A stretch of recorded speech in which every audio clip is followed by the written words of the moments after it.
Hello, my friends. Welcome back to Friend English Podcast. I am Danny, and today I am very happy to practice English with you. In today's podcast, we are going to talk about something very useful in everyday life: how to make small talk in English. Small talk is the short, friendly conversation we have with people at work, at school, in a cafe, at a party, in an elevator, or while waiting for something. Maybe you meet a new coworker and you want to say something, but you do not know how to begin. Maybe someone starts talking to you in English and suddenly your mind becomes empty. Do not worry, because today we are going to make small talk simple, natural, and much easier. First, what exactly is small talk? Small talk is a light conversation about simple topics. You are not usually discussing serious problems or sharing your whole life story. You are simply creating a friendly connection with another person. You might talk about the weather, your weekend, food, work, travel, hobbies, or something happening around you. For example, you are waiting for a class to begin and you say, "It's really busy here today." The other person says, "Yeah, there are a lot of people. Congratulations. You have started small talk." Many English learners think they need interesting or intelligent things to say, but good small talk is usually very simple. You do not need a perfect sentence. You do not need advanced vocabulary. You just need a friendly opening and a little curiosity. One of the easiest ways to begin is to talk about the situation you are both in. Imagine you are waiting for coffee. You can say, "It's busy today, isn't it?" Or maybe you are outside and the weather is beautiful. You can say, "Nice weather today." These comments are easy because both people can see or experience the same thing.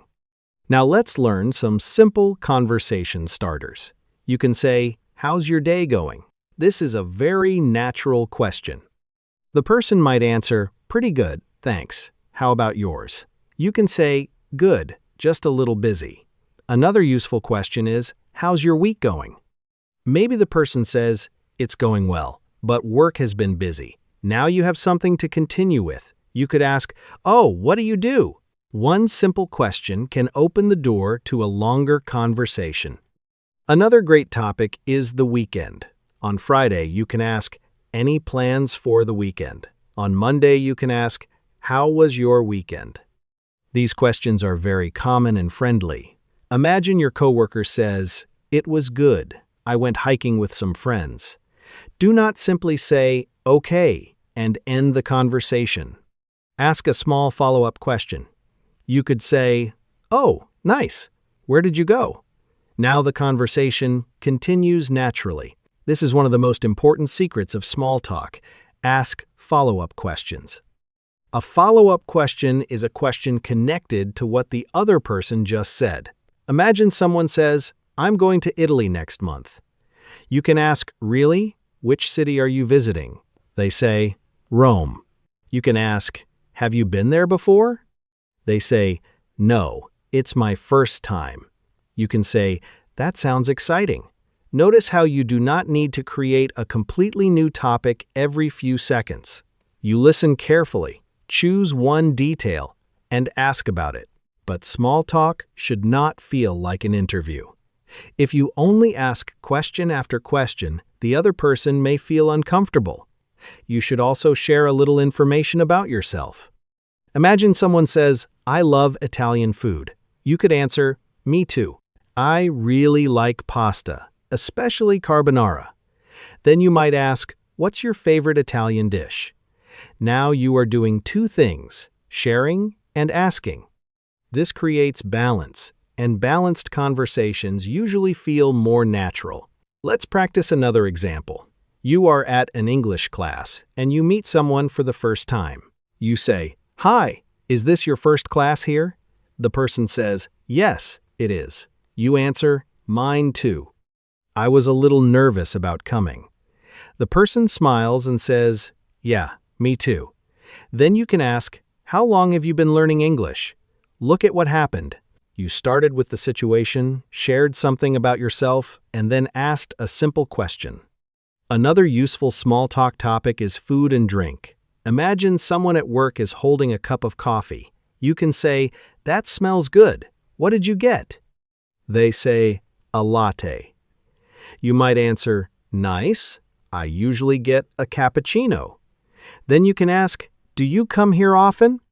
This is simple everyday English, but it creates a real conversation. Small talk is not about saying something amazing. It is about showing that you are friendly, interested, and comfortable talking for a few minutes. Now, let's talk about something many learners find difficult. What should you say after someone asks, "How are you?" You do not always need to answer only, "I'm fine, thank you, and you." That is correct, but real conversations give you many other choices. You can say, "I'm good, thanks. How about you?" You can say, "Pretty good. Just a little tired today." You can say, "Not bad. It's been a busy morning." These answers give the other person a small piece of information they can use to continue the conversation. For example, you say, "I'm good, just a little tired." The other person might ask, "Long day?" You say, "Yeah, I started work really early this morning." They might answer, "I know that feeling." Suddenly, a very basic question has become a natural conversation. This is why adding one small detail can be powerful. Instead of giving only a one-word answer, give the other person something they can respond to. And remember, you do not have to speak quickly. Small talk is not a speaking test. Listen to the other person, respond to what they say, and keep your sentences simple. A good conversation can begin with only a few words. "Busy day today, huh?" "Yeah, very busy." "Do you work around here?" "Yes, just across the street." Small sentences can create real connections, and the more often you practice them, the more natural they begin to feel. Now, let's talk about another important part of small talk, showing interest. When someone speaks, you do not need to stay completely silent until they finish. You can use short responses like, "Really? Oh, nice. That's interesting." "Exactly. I see." Or, "That sounds great." These little expressions show the other person that you are listening. Imagine someone says, "I started a new job last week." You can say, "Oh, nice. How's it going?" They might answer, "Pretty well. There's a lot to learn." You can respond, "I can imagine." These short reactions make your English sound warmer and more natural. You can also use questions beginning with what, where, how, and when to keep small talk moving. For example, someone says, "I went out with some friends yesterday." You can ask, "Where did you go?" They answer, "We tried a new restaurant." You can ask, "How was it?" They say, "Really good." Then you might ask, "What kind of food do they serve?" Notice that every question comes naturally from the previous answer. You are not memorizing a long conversation. You are simply listening and responding. Now imagine you are at a party and you do not know many people. You see someone standing near you and you want to start a conversation. You could say, "Hi, how do you know everyone here?" This is a very useful question at parties and social events. The person might say, "I work with Sarah." You can answer, "Oh, nice. How long have you worked together?" Maybe they say, "About 2 years." You could then share something about yourself. "I know Sarah from university." Now, both of you have something in common, and the conversation becomes easier. At work, small talk can be even simpler. In the morning, you might say, "Morning, how's it going?" At lunchtime, you could ask, "What are you having for lunch?" If a coworker looks busy, you might say, "Busy day?" They may answer, "Very busy. I have 3 meetings this afternoon." You could say, "Wow, good luck." These conversations may last only 30 seconds, but they help people feel more comfortable around each other. You do not need a deep conversation every time you meet someone. Now, what happens when the conversation becomes quiet? Many learners become nervous when there are 2 or 3 seconds of silence. They think, "Oh no, I need to say something." But a short silence is completely normal. You can think for a moment and then use an easy question. You might ask, "So, what do you usually do on weekends?" Or, "Have you been here before?" You can also return to something the person mentioned earlier. If they talked about a new job, you could say, "So, you said you recently started your new job? What do you think of it so far?" There are also some topics you should be careful with when meeting someone for the first time. Very personal questions about money, age, relationships, health, religion, or politics can sometimes make people uncomfortable. Of course, this depends on the person and culture, but when you are making casual small talk, safer topics are usually better. Weather, food, hobbies, travel, movies, work, study, and weekend plans are easier choices. Your goal is to create a relaxed conversation, not make the other person feel that they must share private information. Let's practice a conversation at a cafe. You say, "It's really crowded today." The other person says, "Yeah, I come here a lot and it's usually quieter." You say, "Oh, really? Do you live nearby?" They answer, "Yeah, about 10 minutes away." You say, "Nice. I just started working around here, so I'm trying to find some good places for coffee." They say, "You should try the cafe across the street too." You answer, "Thanks, I'll check it out." This conversation began with one simple comment about the cafe and developed naturally. Here is another example. You meet someone before a meeting and say, "Hi, I don't think we've met. I'm Daniel." They say, "Hi, I'm Emma. Nice to meet you." You say, "Nice to meet you too. Which team are you on?" Emma says, "I'm on the marketing team." You answer, "Oh, nice. I work with the sales team." Then you can ask, "Have you been with the company long?" This is professional small talk, but the English is still easy. One more useful skill is knowing how to change the topic naturally. You can use phrases like, "By the way," "Speaking of that," or simply, "So." For example, "By the way, have you tried the new restaurant downstairs?" Or, "Speaking of travel, have you ever been to Spain?" These expressions help you move from one subject to another without making the conversation feel sudden. The important thing is not to force the conversation. Listen, react, share a little, ask a simple question, and give the other person space to speak.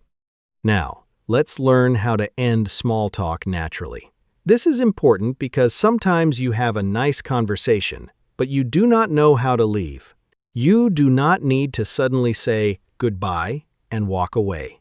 You can use a friendly closing like, "Well, it was nice talking to you." You can also say, "I should get back to work, but it was great talking with you." At a party, you might say, "I'm going to get something to drink. Nice meeting you." These expressions tell the other person politely that the conversation is ending. Another useful phrase is, "I'll let you get back to it." Imagine your coworker is working and you stop for a short conversation. After a minute, you can say, "Anyway, I'll let you get back to it. See you later." This sounds friendly and respectful. If someone tells you they need to leave, you can answer, "Sure, nice talking to you," or simply, "See you around." Knowing how to end a conversation can actually make you more confident about starting one because you know you are not trapped in it. Now, let's put everything together in a real-life situation. Imagine you are waiting for a train and someone near you is holding a suitcase. You say, "Going somewhere nice?"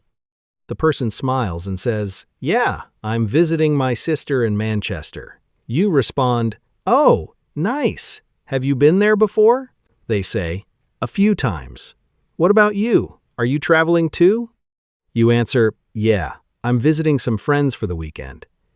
Then you talk for another minute, and when the train arrives, you say, "Well, have a great trip." Simple, friendly, natural small talk. Remember that good small talk has a simple pattern. First, make a comment or ask an easy question. Second, listen carefully to the answer. Third, react with something like, "Really? That's nice," or "Sounds good." Fourth, ask a follow-up question. Fifth, share a little information about yourself. You can think of it like this: ask, listen, react, share, and ask again. You do not have to follow this pattern perfectly, but it can help when you are not sure what to say. Let's practice with a few common situations. In an elevator, you could say, "Busy morning?" At school, you could ask, "What did you think of the class?" At work, you could say, "Any plans for the weekend?" At a cafe, you might ask, "Have you tried the food here?" At an event, you can ask, "How did you hear about this event?" When meeting someone new, you can simply say, "So, what do you do?" These questions are easy to remember and can start many different conversations. But what if the other person gives very short answers? You say, "How was your weekend?" And they say, "Good." You ask, "Did you do anything interesting?" And they say, "Not really." That may be a sign that they do not feel like talking, and that is okay. Small talk requires two people. You do not need to force the conversation. You can smile and say, "Well, have a good day." Being a good conversationalist also means noticing when another person wants some space. Now I want you to practice aloud. Imagine I ask you, "How's your day going?"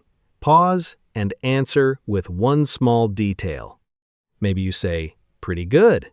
I've had a busy morning." Now I ask, "Oh, really? What have you been doing?"